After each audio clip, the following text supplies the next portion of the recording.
ওরে ভাই, বাংলাদেশে পুরা আলোচনায় চলে এসেছে বিষয়টা যে গণবিয়ে এইভাবে অ্যারেঞ্জ করা, এবং এখানে বলা হয়েছে ফ্রি, কোনো খরচ হবে না। খরচ ওই শহীদ সার্জন জহিরুল হক হলের ছাত্ররা নাকি করবে, গরু জবাই করে খাওয়াবে, এরকম কথা শোনা যাচ্ছে। এই ধরনের কাজগুলো আসলে প্রশংসার দাবি রাখে। আছে না যে জোরপূর্বক একজনকে তুলে নিয়ে এসে বিয়ে করতেছে, আগে বাংলা সিনেমায় যেমন ভিলেনরা করতো, ওই যে জোর করে তুলে নিয়ে যে বিয়ে করে ফেলতেছে। আবার কেউ কেউ আছে যে একটা মেয়েকে পটায় টটায় গোলাপ শাহ মাজারের কাছে যে মাজারকে সাক্ষী রেখে, আকাশ বাতাস সাক্ষী রেখে বিয়ে করে ফেলতেছে। এই ধরনের বিয়েগুলো ইসলামী শরিয়ায় সম্পূর্ণরূপে হারাম, জায়েজ নেই।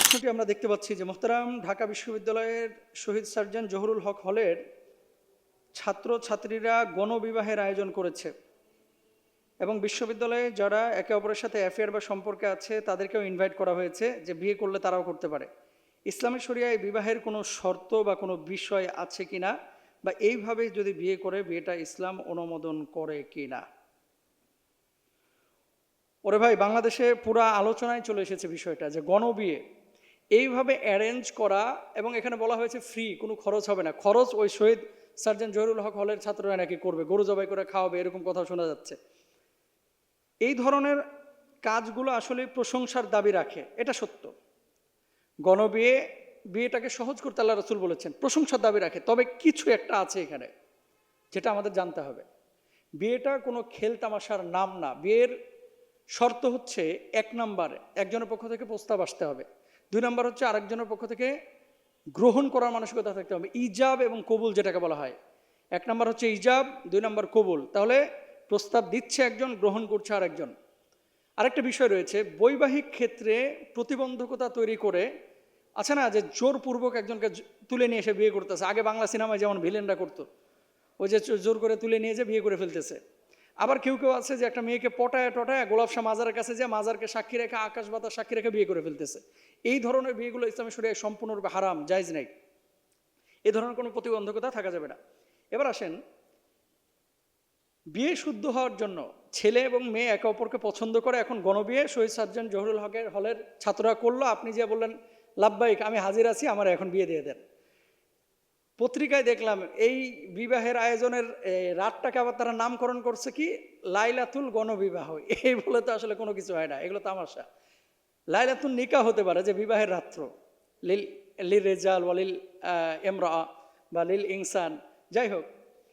তো আপনারা বিবাহ যে করাচ্ছেন, আমি ছাত্র ভাইদেরকে বলবো কয়েকটা বিষয় মাথায় রাখতে হবে। ইজাব কবুল, এটা একটা বিষয়। দুই নম্বর হচ্ছে, যে মেয়ের বিয়ে দিচ্ছেন মেয়ের অভিভাবকের অনুমতি আছে কিনা।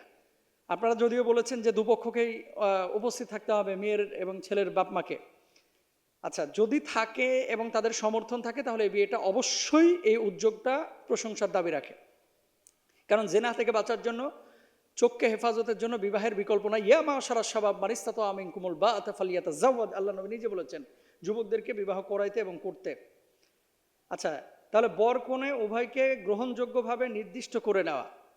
আছে না যে এখন তো গণবিয়ে হচ্ছে, ফিরি ফিরি যাই, একটু হাজিরা দিয়ে দুইজনে বিয়ে করে ফেলাই, অনার্স শেষ, দুইজন দুইজনের মতো চলে যাবো, আর এক জায়গায় যে বিয়ে বসবো, এরকম কোনো উদ্দেশ্য বা পরিকল্পনা থাকলে সেই বিয়েটা হারাম।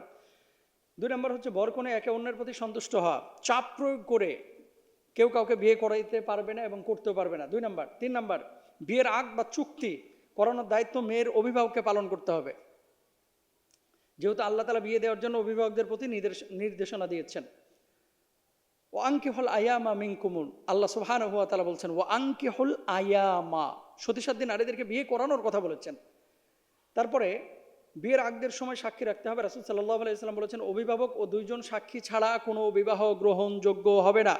এখন আপনারা বললেন যে শহীদ সার্জন জহুরুল হকের সব ছাত্ররা আমরা সাক্ষী, না, স্পেসিফিক প্রত্যেকটা বিয়ের জন্য আলাদা আলাদা সাক্ষী নির্ধারণ করতে হবে।